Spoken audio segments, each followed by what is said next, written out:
need to get you calmed down first before we go.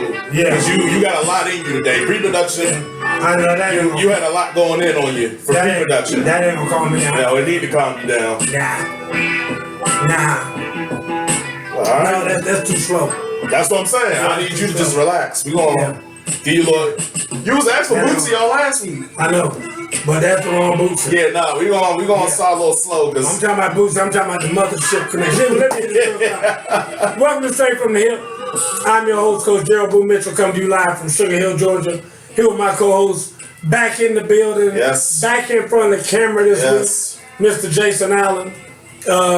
I don't know why he decided he wanted to be in front of the camera this week, so it'll be interesting to see what topics we're going to talk about today that warrants him being in this seat right here. Also in the building, we have Mr. Travis Butler on the ones and twos back here digging up information, and he'll be sending out stuff throughout. And guys, feel free to print your comments if you're logged in, because Travis is going to keep up with that and let us know who's talking and what y'all are saying out there, so we can get you included in the discussion.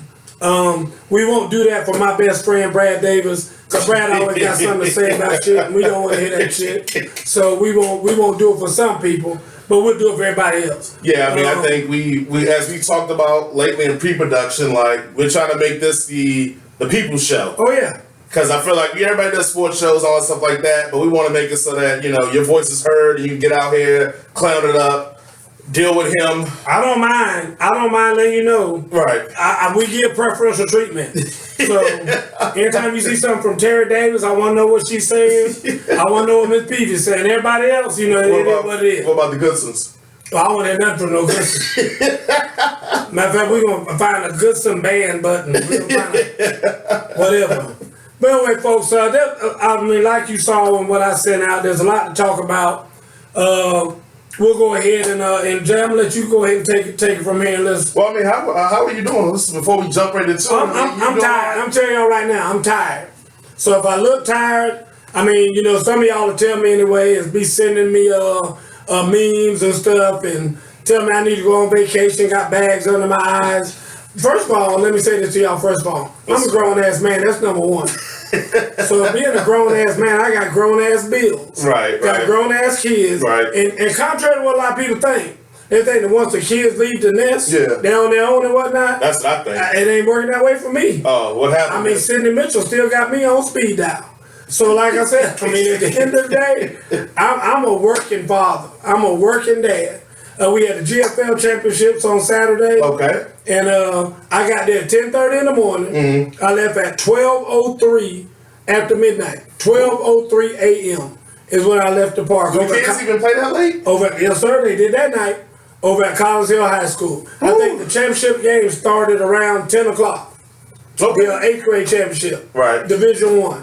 So I think we have 8 different games that played. We started at 9 o'clock in the morning. Mm-hmm. The first game, 6 and 7-year-old, went to triple overtime. All right. To decide the champ. Messed up the whole schedule after that. Then we had 3 more games go into overtime to decide the champion. Well, and every time, a champion. Now, understand this. The game ends, and then me and the president, both the coaches, all the referees meet at the middle of the field. Right. Got to explain how the overtime works. Right. So nobody has a problem with it when they lose or whatever.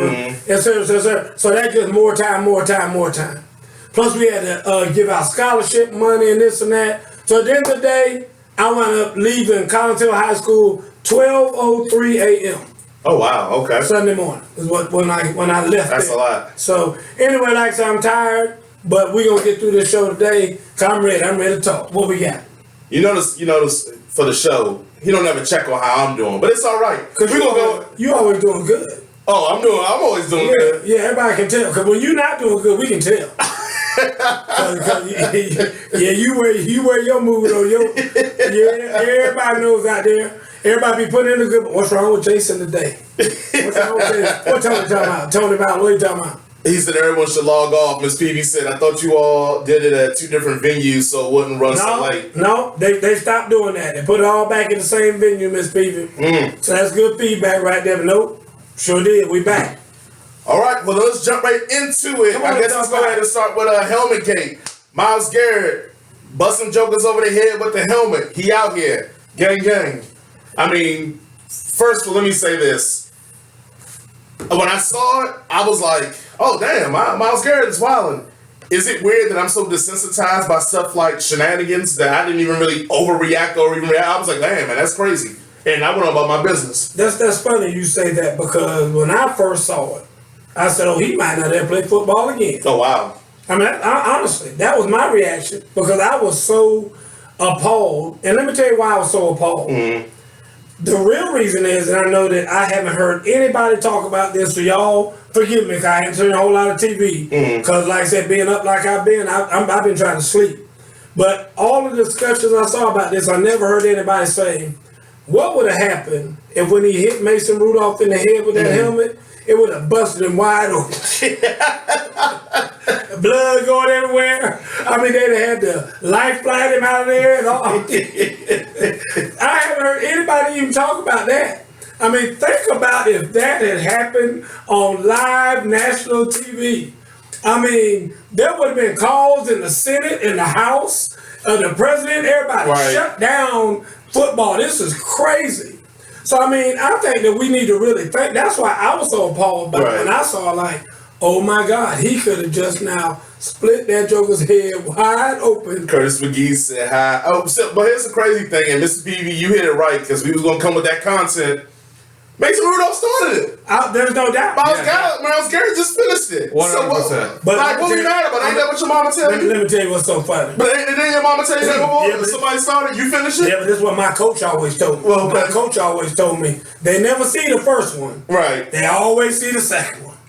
And everybody, nobody might have seen, replay shows, Mason Rudolph trying to pull his helmet. Yeah. But everybody saw that big swing over the top and trying to hit Mason Rudolph in the head. Because Myles was going to finish it. Now, don't get me wrong. I think because we do have cameras in retrospect and all this other stuff, something should happen to Mason Rudolph. I agree. I mean, he should get a minimum. How he did not get suspended is minimum ridiculous. of 3 games. Right. A minimum. Right. He should get a minimum of 3 games for what he tried to do, because he just wasn't strong enough and successful enough to do his. Right, absolutely. Now, because he's a quarterback trying to rip off a defensive lineman's helmet, which is an idiot anyway. So, obviously, the reverse of that, it was very easy for Myles Garrett to rip his helmet off. So, I think Mason Rudolph should get something, but I think it was an appropriate suspension for people who were saying the NFL was too hard on him and whatnot. I don't think it was too hard on him. Hey, Mr. Soto said Myles Garrett was just trying to put his helmet back on his head. Is that what it was? Yeah. we got this whole thing all confused. I hear you. Myles Garrett was like, oh, my bad. I didn't know I took your helmet. Let me put it back on there for you. Well, you know what? I think you're right, Mr. Soto. I think you're right. Here's the thing. For once, the NFL got it right. So if it was, who's your commissioner? Roger Goodell. Roger Goodell. If Roger, because I'm supposed to. Oh, you speak to him every week. You know that's supposed to be my seat. But anyway, I think he got it right accidentally.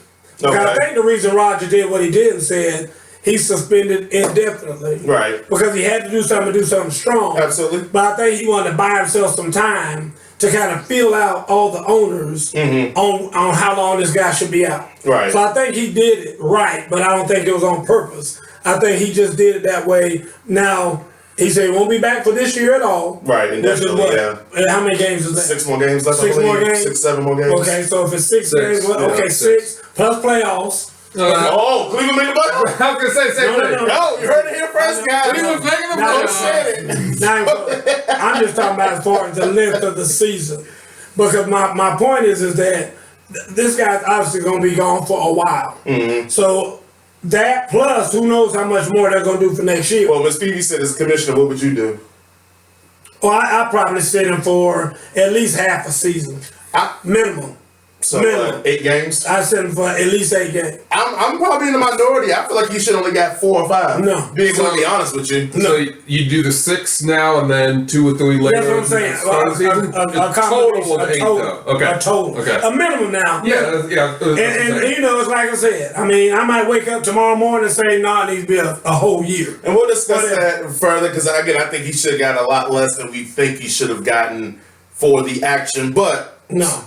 Going on to the next topic, everybody's favorite topic here, straight from the hip.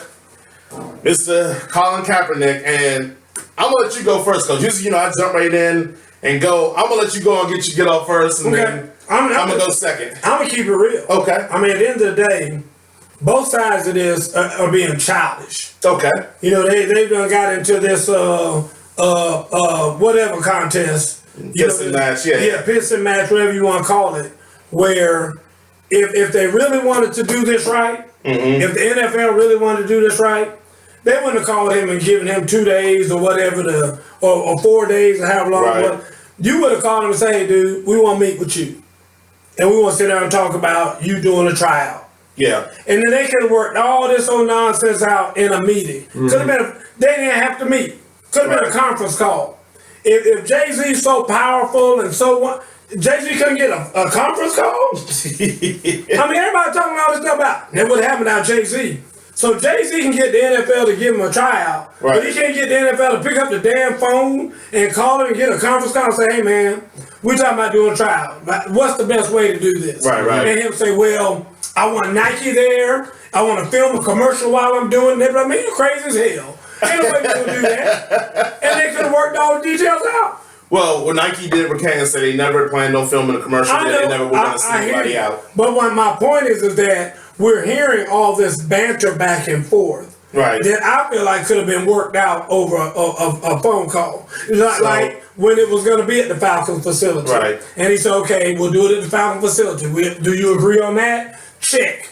Okay, who else is going to be there? Well, I want the media there. Well, we don't want the media there. Okay, well, why don't we do this? Why don't we make what we have limited media there? We'll just have local media, just the Atlanta media there, whatever. Right. And let them work it out before you try to have this old crazy circus that you had. You understand what I'm saying? I mean, because I'm not sure what his purpose was for having the media there. Well, look, and I'm gonna go into it because that's why I wanted you to go first to kind of throw some of that stuff out. And I think Mr. PV, Larry Rivers, you guys are hitting it on the head. Now, y'all know, everybody knows, I've been the Kaepernick guy on this show. We both agree about the purpose of the protest. Yeah. I think I've always taken it a little further about X, Y. All right, whatever. And some people think I'm an anarchist anyway, so that's perfectly fine. So one, going to your question why he wanted the media there, he wanted the media there because he was afraid that if it was just NFL-approved media, they could chop and screw the tape to make him look bad. Okay. And that he wasn't looking really well, because they didn't even let the public in either.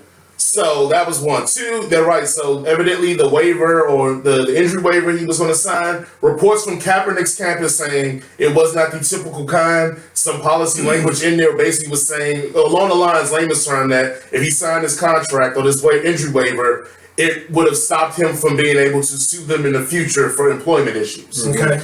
This is coming out of Kaepernick's camp. The NFL's denied this. So Nike's come out and said, hey, we had no intention of flaming a commissioner there. Kaepernick just wanted his own media there for that reason of the splicing. And even Nike's telling the NFL, you need to take that report up. So for me, I agree with you. Both sides are immature. But for me, I look at two things in here. One, when you are Nike and you're telling the NFL who you're in partner with to bring back a statement, they said, that tells me that the NFL was trying to do something sneaky. It was hoping that Nike would be on board with it. Yeah. Because that's what they do. And Nike was like, nah, bro, okay. The second thing is, and I'm going to go over Kaepernick's laws, but for the NFL, I think the problem I have with all the media and all that is this. Let's say this was a woman, and this was a workplace violation, and this was a woman involved. Okay. Well, we put so much heat on the woman who wanted to be back with the company that she claims that she loved and wanted to do for her life. Would we put so much heat on what she did wrong or why she do this? Why we wouldn't dissect that woman's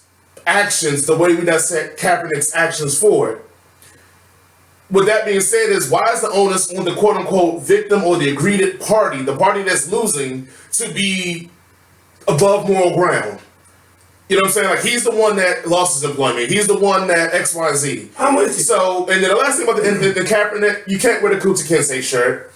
You can't tell somebody an hour before the meeting, hey, I'm doing it here. You got to give people more time. And then the last thing on the Kaepernick thing, I would say, if you're not going to sign the form, I would at least show them in Flowery Branch. I would say I'm not going to sign that form, but I'll still walk out on that field and I'm going to throw some balls to my receivers. So even if I don't sign that form, you still are going to see me out here performing. Instead of what you did is that you moved it, you didn't give enough notice, people couldn't get there. It felt for me for the first time in this Kaepernick situation that Kaepernick was not being genuine. He had no plans to ever do that with the NFL. He had his own plan, and he only did all this because he wanted to upstage the NFL in that moment by having that conference after it, saying, we here, we ready, blah, blah, blah. Because you could have did that in Flowery Branch. There we go. And here's my thing. We'll let Coach finish up. We'll go to the break. Just let me wrap this up real quick. I'm going to say this again. Just like the contract you're talking about, they wanted him to sign. Mm-hmm. Why couldn't that have been discussed prior to? It's like, right. Hey, dude, let me fax this thing over to you. Let me show you what you're signing. And him said, man, you crazy as hell. Ain't no way I'm not signing that. Right. I mean, that all could have been worked out. So it would have been like, you know what? We offer Colin Kaepernick. We discussed it with his camp. Right. We sent over the paperwork. They didn't like it. He's not doing it. Yep. And that would have been the story. As opposed to having this big old circus where 2 hours before he's supposed to show up at Flowery Branch, he goes to Riverdale or wherever he went to go do it and all this other stuff. That's just nonsense to me. And like I said, I will say it sounds like it might have been one of these Jay-Z productions or whatever the case may be, because it does sound to me like a lot of this was simply orchestrated. And it didn't have anything to do with a football tryout.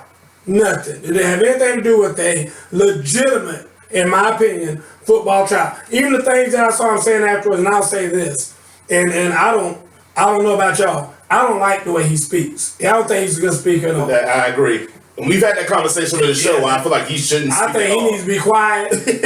Let his wife continue to speak for him because she does most of the talking for him anyway. Or let his agent, let Nike or whatever. He needs to do them silent football commercials like he does, whatnot, where he doesn't say much, because he's terrible. And he comes off in a bad way. I'm just telling you. Let's end it there. Okay, I'm keeping it real. That to me, that's what he needs to do. It is.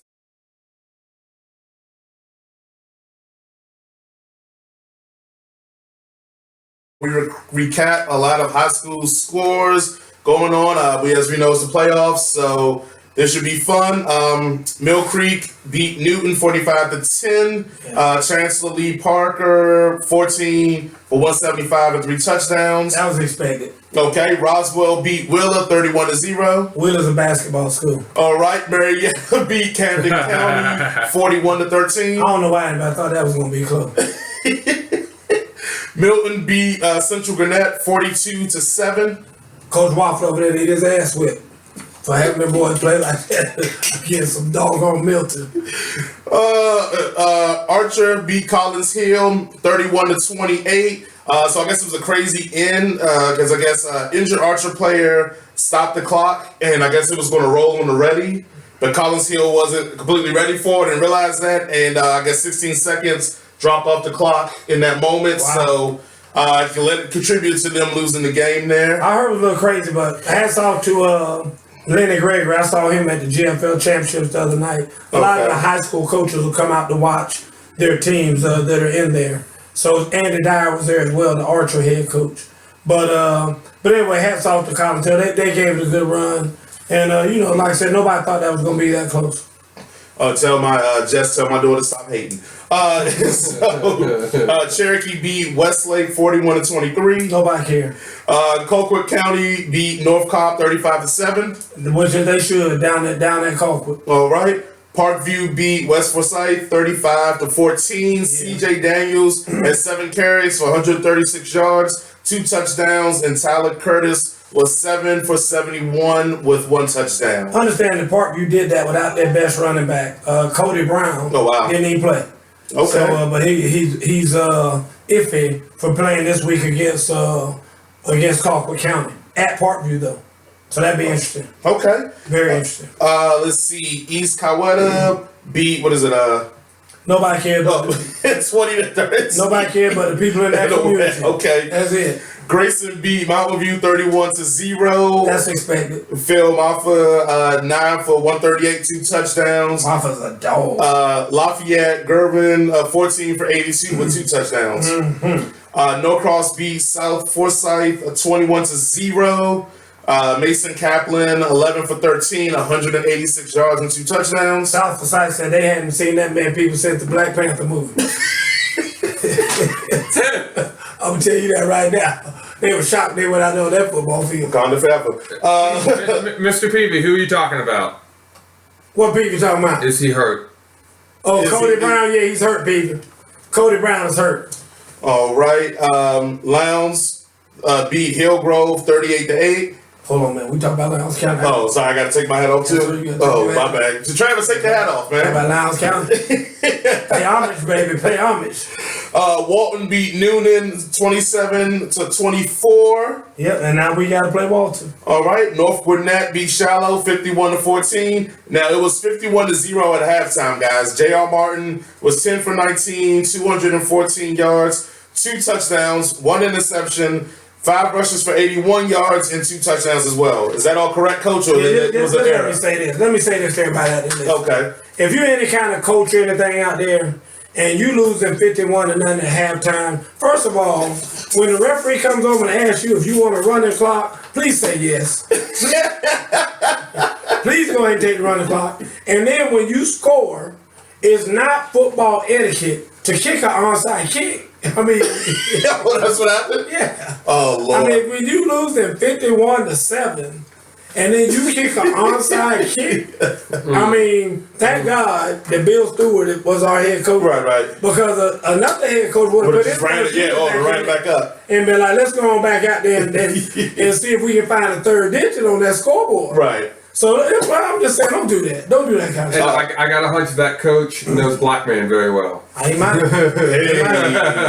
Yeah, Bill Stewart, he know Black Man. Norfolk Side beat Brookwood 44-41. From what I read, Brookwood had a 34-9 lead at halftime and dropped that game. Folks, y'all know I love Philip Jones. He's been on this show a couple times. That's my buddy over there. But boy, I'm gonna have to have a sit down talk with Philip and see how that happened. I trained the quarterback's mother. Right. And she told me this morning there was some home cooking. Oh, okay. So she said that the referees over there, they had no penalties the first half, had like 30 penalties the second half. So, in any event, I'm leaving it at that. All right. McEachin beat North Paulding 47-29. That's a lot of scoring. So that was 7A. I only took a couple of scores for the rest of it, so please don't kill me that we're not going through all of it because we don't have enough show for that. Right. But Decula beat Dalton 49-18. Yeah. Caleb Edwards 281 total offensive yards. Go Falcons. Greater Atlanta Christian beat Pace Academy. Can I just say one thing? Okay, sorry, go ahead. He lives in Decula. Yeah. He don't even know how to get to the school. Yeah, he ain't got no kids He either. don't know nobody on the team. Yeah, he ain't got no kids either. John Smith. Yeah. He ain't got no kids either. Guessing. Yeah. And then sit up and talk So about if you see a guy handing out candy at Decula, you know who it is, ladies and gentlemen. Exactly. Greater Atlanta Christian beat Pace Academy 35-14. Wesleyan beat Presbyterian Day 35-28 in overtime. JC French with the 4th down, 7-yard touchdown run for the win. Lanier beat Sprayberry 15-14. Nyla Perkins blocked a game time extra point. Buford beat Decatur 43-6. Buford scored 29 points in the first quarter. If I was the Decatur coach, I would have called before that game even happened and said, look, man, let's just say that we played. I'm not even coming over there. Hebron Christian Academy beat Mount Vernon 13-7. And that is good week for Gwinnett County. Yeah, that's game day. Those are all the scores that we got in there. I know it's people that we missed, but as it goes week to week, because it gets the field is narrow and narrow, I'll get more scores because we have more time. No doubt. So let's looking for next segment is game plan. Yep. This is for next week's games, and again, I kept it in 7A. Coach will speak to the games and pick winners, and we'll see what he has to say with that. So starting with this, then I will say we have Mill Creek at Roswell. I'm telling you right now, that could be a good game, but I'm going with Mill Creek. Okay. Gwinnett County team, Mill Creek. Hopefully there's no home cooking there, no pigs out there. No chitlins with the dirt in it. Marietta at Milton. Marietta's interesting because, you know, they were ranked number 1 at one time. They got a bunch of stars on their team, but they're having to be on the road because they didn't have a good regular season. Oh, wow. And having to go to Milton might be kind of tough, but I'm going with Marietta. All right. Travis, you keeping these Dan, are you marking those? Yeah, it don't matter. Because I'm not. Every one of the winners are going to be mine. Milk Creek. Yeah, Mill Creek and then Milton. No, I didn't say Milton. I said Marietta. Marietta. Oh, excuse me. Marietta. Excuse me. Cherokee at Archer. Archer. Woo, that was Gwinnett quick. County. All right, Colquitt County at Parkview. I'm going to have to go with Colquitt County. All right, that should be a good matchup. Not knowing if Cody Brown can play or not either, you got to go with Colquitt. All right, East Coweta at Grayson. Grayson. Norcross at Lowndes. Woo! We know who you picking. Lowndes going to beat the brakes off North. I'm going to tell you right. North Forsyth at McEachin. McEachin. Okay. McEachin. Now, Walton versus North Gwinnett. And for the second, before Coach answers, Travis, who do you have in that game? I have North Gwinnett. Okay. And we know that Walton is well coached. Right. They got a good team. Right. They're going to play hard. Yep. We got our hands full. First of all, see, y'all don't even understand. Here's the deal. Are we wrong, guys? Tell us we're wrong. Is that that? We already played this team this year. Okay. It is very difficult to beat the team twice in the same All year. right. Okay. Who won the first game? We won. Okay. That's my point. Good. It is job. very difficult to beat a team twice. And I mean, who doesn't know that? I mean, anybody will tell you it is it's like in the NFL. How often do teams sweep each other? Normally, it's very seldom the team just absolutely just sweeps. Look like the Falcons about to sweep some people. Yeah, but that's because that The division Falcons is so sweep bad. the Bucks all the time. Yeah, so. that division. Don't get me started on that useless division. But my whole point is that I'm telling you, when you do have a well-coached team, Right. it is, and their coaches, I'm sure, are upset that we beat them in the manner that we beat them the last time. Right. They're coming to Gwinnett for some revenge. Ooh. We got to go Walton. That said go Walton. Yeah. Okay, gang. I see you, Beth. Who said go I said Walton? he see you, Beth. Who said Beth Till. Who is Beth Till? Somebody's going to repping that Walton. Gang. I see you, girl. Okay, Beth. All right. Go ahead, Miss Till. Well, we're about to go to our break on now. Oh, sorry. Who did you pick in that game? North Gwinnett or Walton? Oh, you know I don't pick. You know I don't pick games that my team's involved in. Thank you for listening. That everybody can't get enough of. Taking a minute with Travis. Yeah. So I'm gonna let you go ahead and knock this break out, and I'm gonna get some music playing, and we'll switch out. Come on. You're listening straight from the hip. I'm your host, Coach Gerald Boo Mitchell. Coming to you live from Sugar Hill, Georgia, with my co-host, Jason Allen, who just left the mic for a moment, because we bringing in Mr. T. Mr. Travis Butler is now in the building. Travis thinks he is our college football aficionado. And I enjoy when Travis gets on the mic because it's like the Harlem Globetrotters playing against the New Jersey Generals. You know, it's just an automatic home run every time, automatic win every time we go up against each other. But it's always fun. So the fact that he just used home run and a basketball reference shows you how much It don't matter. he likes It don't matter. the Harlem Globetrotters. It's people that use home run when they talking about dating. So, you know, they talking about getting the first base, second base, third. Nobody said nothing about that either, dude. Again, home run. Everybody see how easy that was? Home run. Okay. Out the park. All right, Travis, we're gonna be taking a minute with Travis. I'm getting the timer ready. And go. So I'm going to take my minute to talk about something that we aren't talking about today, which is college basketball. I know Coach just loves college basketball. I know it is early, but we did have a one major upset this past week. Number one, Kentucky lost at home to Evansville. So that was quite an upset. Didn't know if anybody else saw that. I did watch that game, of course. And Nobody but the player parents. That's not true. They had a packed house because it was at Kentucky. But anyway, I was just shocked they got outplayed. I know Coach Cal typically has a younger team, so we'll see what happens with that. And I'm sure Kentucky will be back. But just in case anyone didn't see that. Yeah, basketball's rigged. Yeah, well, everybody know that. No, it's rigged? Okay, yeah. That's why March Madness is, so much money. Dude, they got a chip in the basketball and a chip on the rim right there. But let's make it this minute. He got 5 seconds. Okay, and yes, I did finally get a hat, even though I'm buying it for Jason's. Yes, I do have a hat now. So, yes. Still waiting on that shirt, though. Basketball and a hat you stole. Okay. Yeah, what we got? Hey, I got a minute. I can talk about whatever I want. All right, the next one is top 4 and more. We'll go over some hot topics in college football. or college sports in general? Well, the big thing going on in college football is the injury. I mean, that tell you how mundane college football was. The big thing everybody talking about is Tua Tagovailoa, the Alabama quarterback. Yep. A lot of people say he's going to be the first overall pick in the upcoming NFL draft. And now he has I'm going to let you tell me what he has, because you did all the research and all that. Yep. So tell everybody what he has exactly. I know his hip is jacked up. Yeah, so he had a dislocated hip.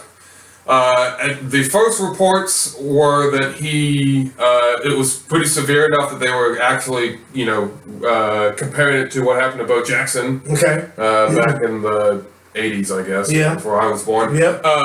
But it's since come out, a day or two later, that it's not as bad as what they initially thought, which is a good thing. But he did have surgery. He had surgery on the hip, successful surgery yesterday. In, I believe it was Alabama or Texas, and that it was successful.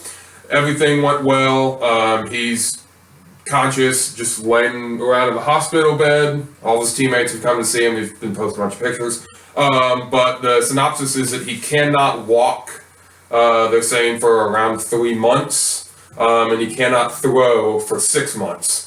So that will, of course, eliminate him for the rest of the season for Alabama, which we already knew that on Saturday anyway. Mm-hmm. But the interesting thing, what that does is, what was with his future, he's probably going to go to the NFL draft. Projected to be a top 5 draft pick going into this year's draft. Could have been the number 1 pick. I think he probably wouldn't have been, but still would have gone in the top 5.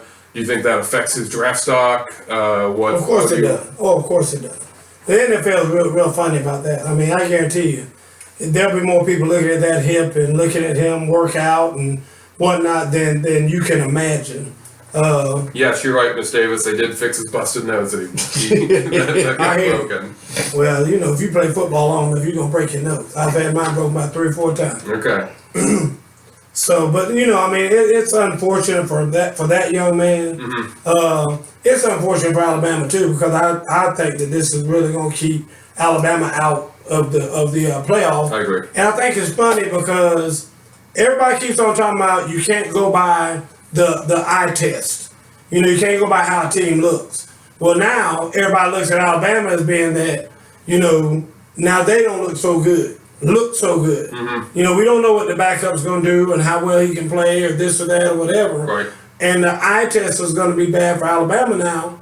And everybody's saying you can't go by the eye test. Mm-hmm. And now Alabama's going to fall victim, I think, to the eye test. Okay. So it'll be interesting. But I think Alabama's out. I don't think Alabama can make it back in.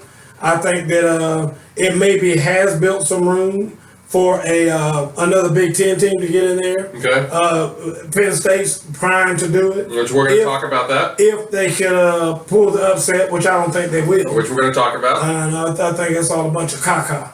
But in any event, it is what it is. But I don't want to go ahead. So go ahead. So one thing I do before we get off the Alabama topic is, do you think he should have still been playing in the game? No. They asked him. Of course, this happened right before halftime. Yep. The on-field reporter halftime report. They asked Nick Saban, "Why did you have him out there?" And he said he wanted to get Tua. He was going to take him out after that series. Yep. And he just wanted to get a 2-minute drill for Tua. Let me tell you this. He's been the starting quarterback and has had plenty of 2-minute drills. And they were up, by 28 or 30 points. We had the exact same scenario in our game this past Friday night. And our offensive coordinator said to me, I didn't see the Alabama game at all. I was at the GFL thing all day Saturday. But he said to me, that's exactly what you told me to do the other night. Because we were winning like we were. I said, dude, get our kids out. Yep. That's enough. Mm-hmm. Get all of our stars out, because we were lucky. Nobody's been injured or anything. Let's just get everybody out. He said, no. He said, this would be a good chance for us to practice a 2-minute drill. And we did it, and we were successful. Okay. Probably could have scored a touchdown. We chose to kick a field goal instead. Blah, blah, blah, blah, blah. And he said to me, that's the exact same thing Alabama did. And they chose to go out there and let him play, and he wound up getting hurt. But it was just like you said. Instead of them taking the kids off, they chose to put them back out there, just like we did. But they wound up getting somebody hurt like you were saying, could have happened, and that's what happened. So Miss Peavy and my dad both think that Tua should come back to Alabama next year to get his stock up for the draft. I just don't see that because he's already a first-round draft pick. It's not going to go any higher than what it is. And myself personally, I'm already out on drafting Tua. I almost think he's injury prone. Yeah. Because this is the second time this year he's been out and has missed multiple games. Yeah. And he was injured last year and missed at least 1 game and a half. So this is, I know. He'll get drafted. Go get your money. Don't risk another injury because if he comes back, gets injured next year, he's definitely not a first round. Well, if he's gonna get injured next year, let him get injured after he signs that $1 million contract. So let him do that and has the Lloyd's of London insurance policy on top of that. Yes. So he should definitely go ahead and go on. There's no doubt about that. And how many teams are in the NFL? 32? Yes. I can think of about 28 teams that should have interest in him for next year. Because there's a lot of bad quarterbacks out there. Terrible quarterbacks out there right now. You're right. Including that clown in Buffalo. Not Buffalo, Chicago. Chicago Bears. Trubisky. Yeah, well, you and Jason are going to get to that when you get to those NFL. Real quick, wrapping up this week. Georgia won, kind of held on to Auburn for that win. Good win. Yeah. Do you think they're for real? Do you think they're good enough to make it to the college football playoff? Well, they might be because it's just not that many good teams out there. I mean, I think that Georgia could very well make it. I think that they're going to have to beat LSU in the championship game, which I don't think they can do, though. And so if they don't do that, I'm not sure if they get in. Okay. Minnesota was an undefeated team. They lost. Do they have any chance of making the college football playoff? Even if they run the table, they would play either Penn State or Ohio State in the Big Ten championship. They won. They would only be a one-loss team. Yeah. That would be the Big Ten champion. They're not going to win. But ain't nothing to talk about. They're not going to win because they didn't beat Iowa. My boy Tyler Goodson. And I'm so glad his parents aren't on the show, so I had to deal with them tonight. But Tyler Goodson did his thing. He trucked a player, but anyone that wants to go see that, look it up. He trucked a player to get in the end zone. Yeah, nice. He rushed for 94 yards in his debut as a starter at Minnesota. This kid's a true freshman, so starting now, I mean, he should be starting maybe for the next 3 years. Yep. That's going to be awesome. I can't wait till he gets back home. And I need to call him and knock him back down a few pegs. We need to get back up on the show, too. Ago. Well, I just got to let them know. I try to remind these kids. All those people that's patting you on the back now and tell you how wonderful you are and everything, be the first ones to talk about you when you fall. And so don't get used to that. Right. And don't embrace that. You know, just stay humble and do your thing. Okay. So Baylor lost, blew a 28-3 lead. Sorry, Falcon fans. What happened? The other team got to score more points than they did. I mean, that's normally what happens when you lose. But I mean, the bottom line is that I didn't see it. I didn't see much football.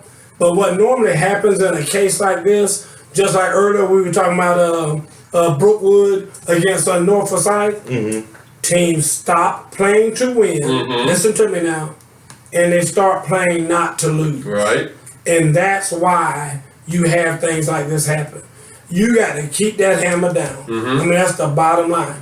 We put ourselves in a position the other day by saying, why y'all score 51 points? Why y'all got to score all them points? Because we know we don't have a very good second team.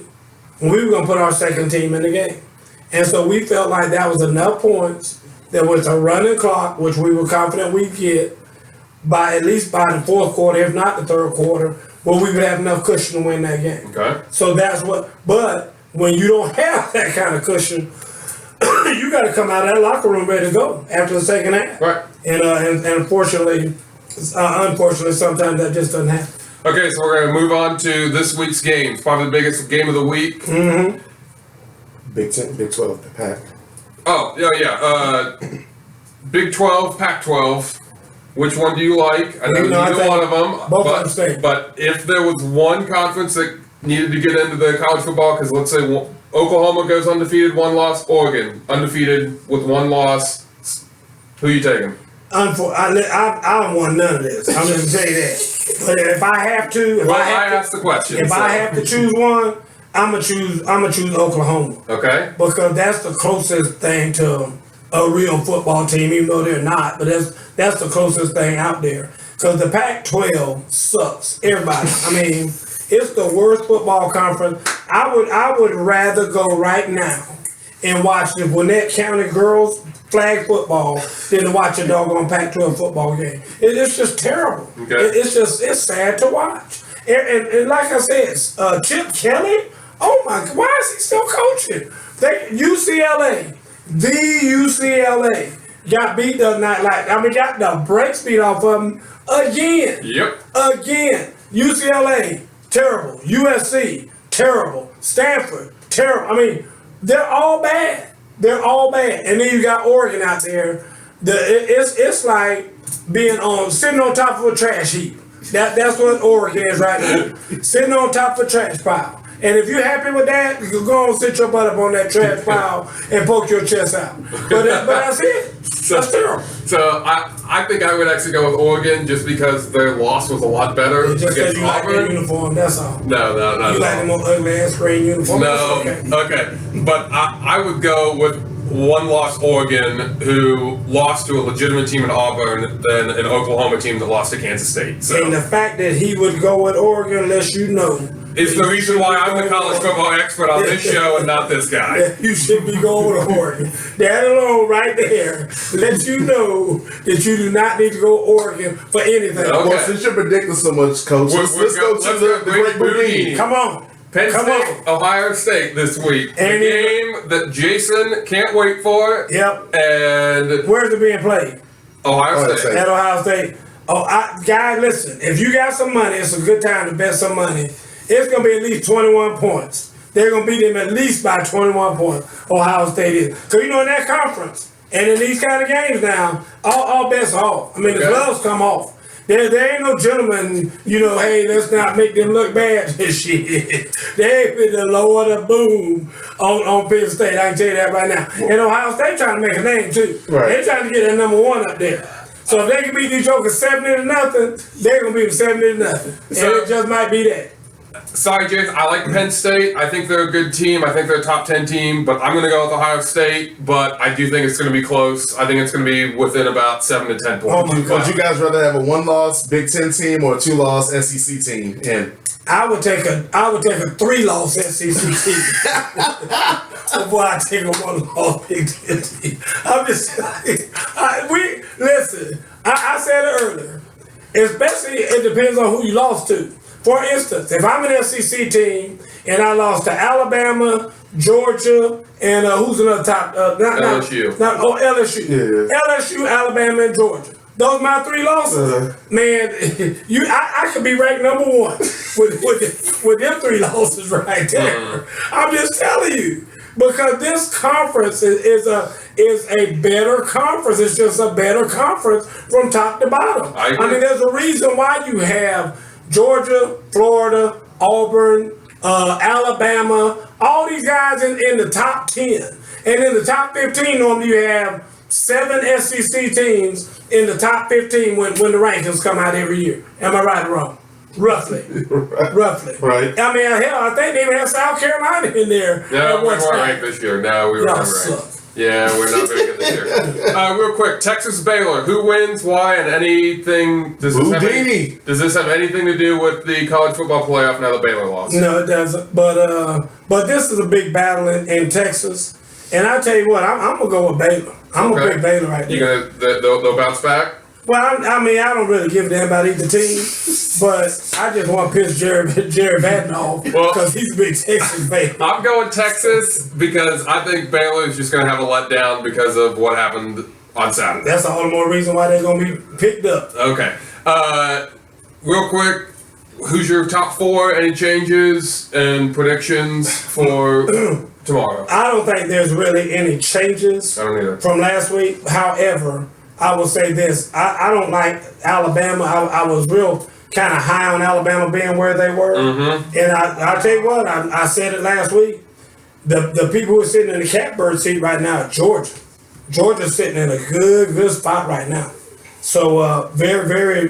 If I was Kirby Smart, I'm pretty happy right now. All they got to do is win out. But if they take one more loss, they're done. Yeah, they're not going to lose to anybody else. The team they'll lose in the SEC championship game. The team that's actually in the catbird seat is Oregon and or Utah because they win that. They only have one loss and they win the Pac-12. They're getting in. You know what I'm saying? I'm letting you know, Coach. If you want to mess up the way they're choosing right now, put one of them in there. I'm just letting you know. There will be such an outrage from the. They'll be like, we thought y'all was smart, and y'all put Oregon in there. Or they're Utah. like, get out. Utah. Just get out.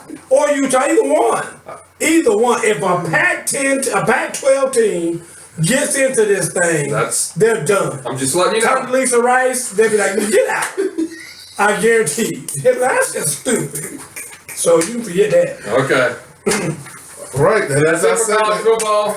Once again, folks, the winner, folks, this guy. Y'all give us about 2 minutes to clean up the carnage from me destroying Travis once again.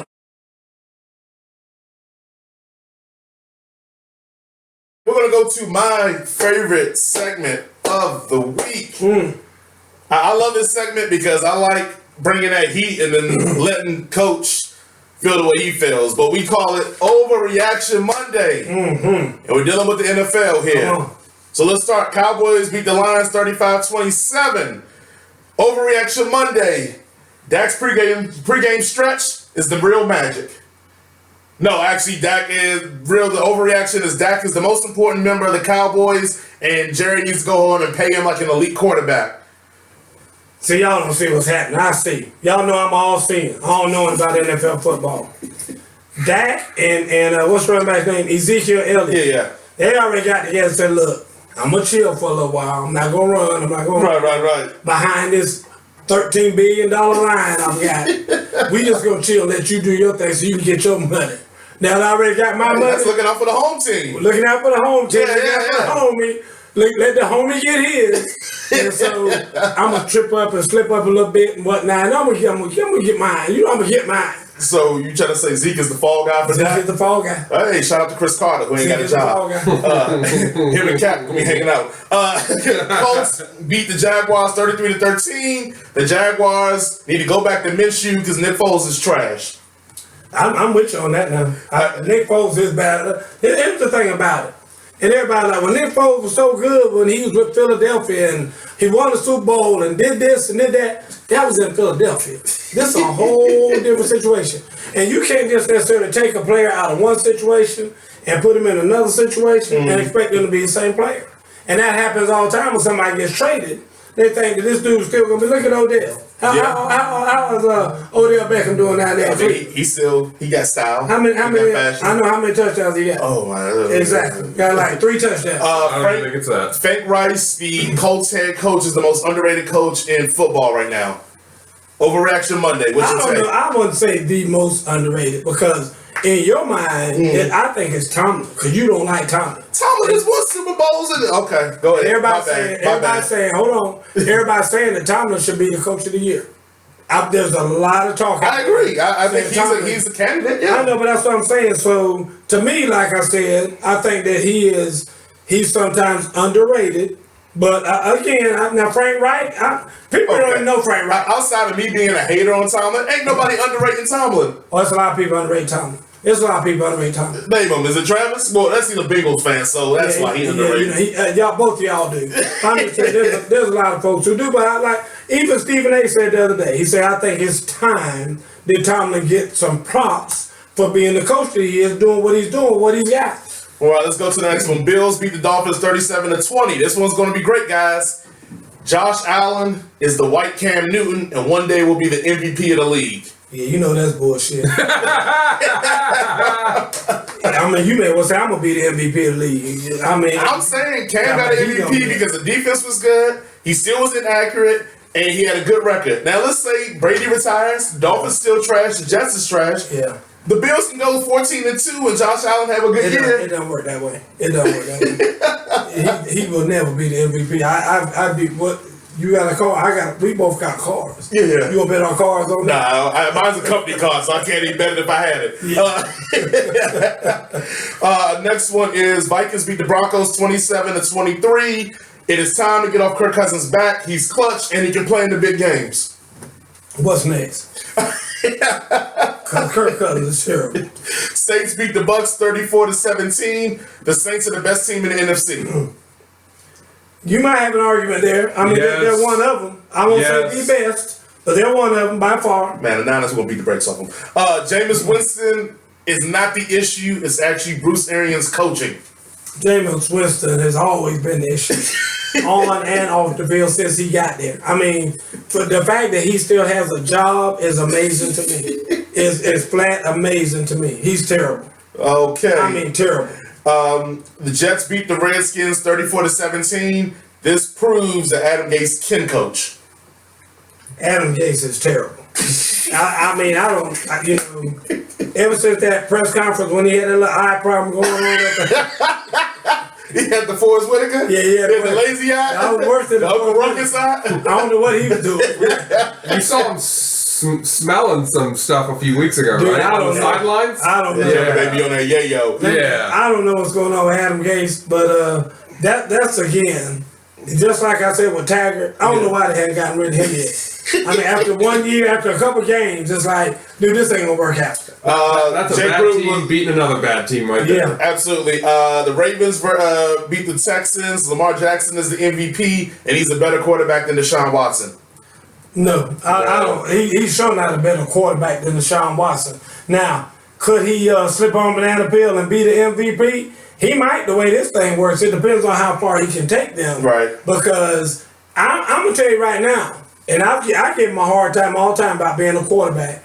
He has done amazing things to me to make them win. And I mean, if he could continue this, which I don't think he can. Right. But if he could continue this into a Super Bowl ring, he might need to be the MVP. The 49ers beat the Cardinals 36-26. Kyler Murray is making Jeff Kingsbury look better than what his offense really is. I agree. I think I think I got to give props to Kyler Murray that maybe I didn't before, because I didn't think he was going to be that good, to be honest with you. And don't get me wrong, he's a rookie quarterback, and he's making rookie quarterback mistakes and all that. And I don't anoint these quarterbacks the way some people do. Like, y'all were talking about last year, Baker Mayfield slipped on banana peel, threw a couple points. Nobody talking about no damn Baker Mayfield. Oh yeah, they were. Everybody was talking about he was gonna be the man this year. The Browns were going to the Super Bowl. They were gonna be the AFC's representative in the Super Bowl. Are you kidding me? Only Brown that's going to the bowl is what I flushed down. No, only Brown going to the bowl might be who is it? Delivered in packages. UPS. They might be the ones going whatever they're doing. June said that Deshaun Watson is a better ball boy.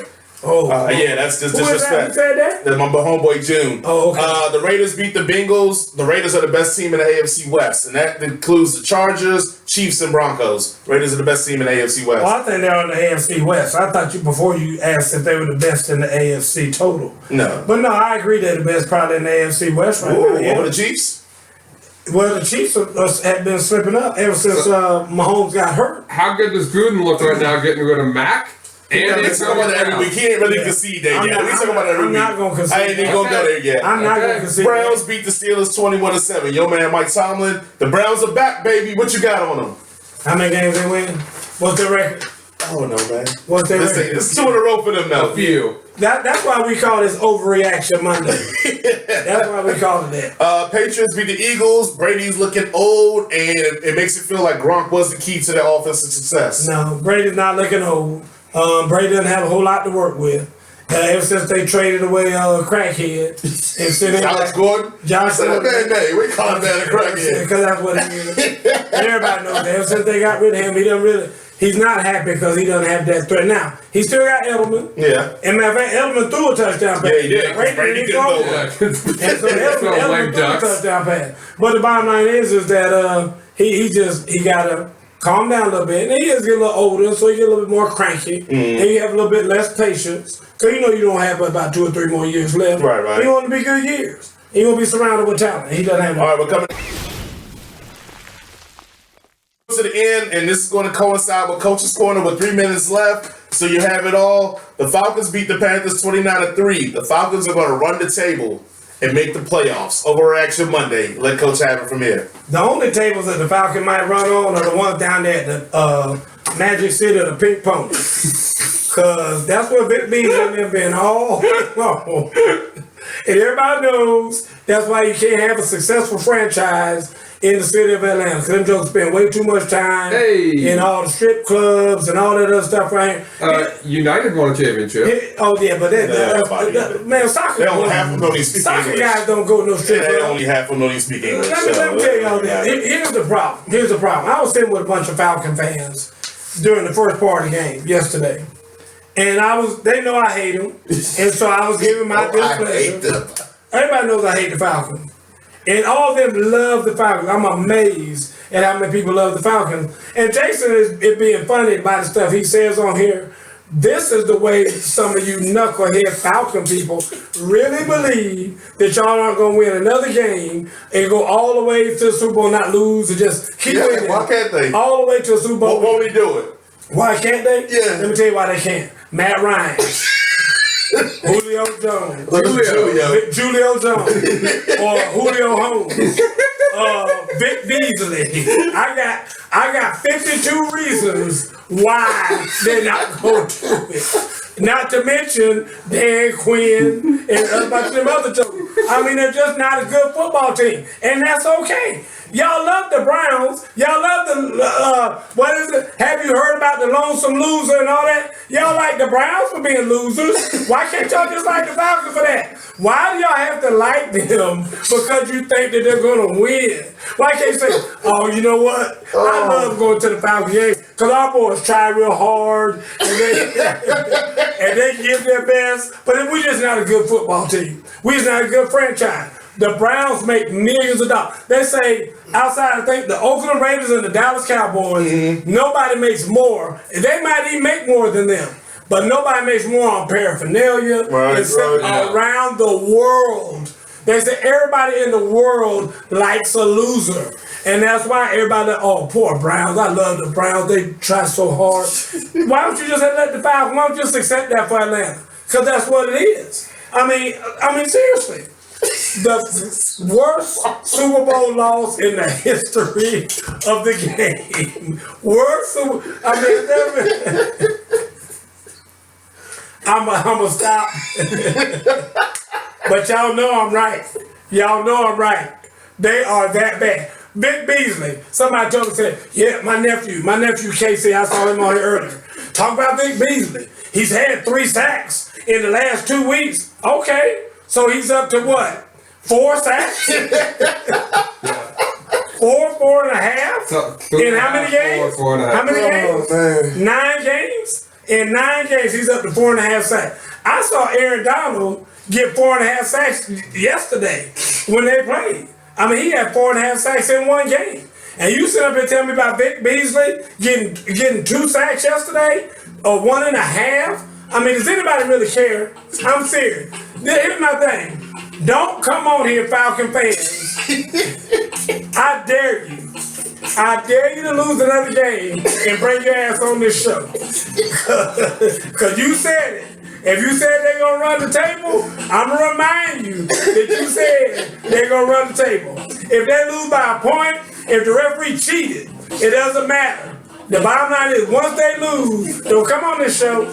Do not come on this show. I'm warning you right now. Let's just hope they don't lose next week. They play the Bucks.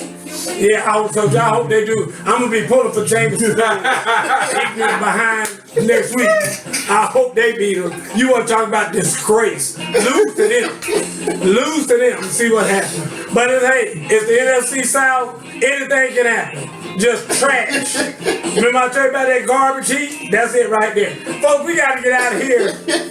We appreciate everybody tuning in. God, there were so many people out there. Who was that just tuned in? Oh, that's Joe. Joe, yeah. Joe Flies. Hey, Joe, what's going on?